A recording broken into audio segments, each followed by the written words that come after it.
What's up, road and track? Welcome to the middle of the Nevada desert, and we've got the all-new Nissan Z. This thing is pretty kick-ass and really fills that gap where we could really use another option for a $40,000 to $50,000 manual transmission analog sports car. Let me give you a little tour of the exterior and interior. The car comes in two different trims: base, which they're calling sport, and then performance. This is the performance variant. You get bigger wheels, Bridgestone tires, Akebono brakes. You get a front chin splitter as well as the rear spoiler here, and with that comes an increased top speed.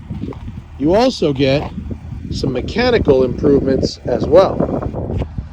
There's a limited slip differential in the back, which is a must. There are sportier seats, which I recommend, with this nice perforated leather. You can get in a bunch of different colors. And this lovely touchscreen, digital gauge cluster. It's all looking very tidy in there. Analog controls, your ports, the rev matching button, and heated seats, which come with the performance option as well. It's all well laid out, easy to read, very legible, and it feels reasonably premium.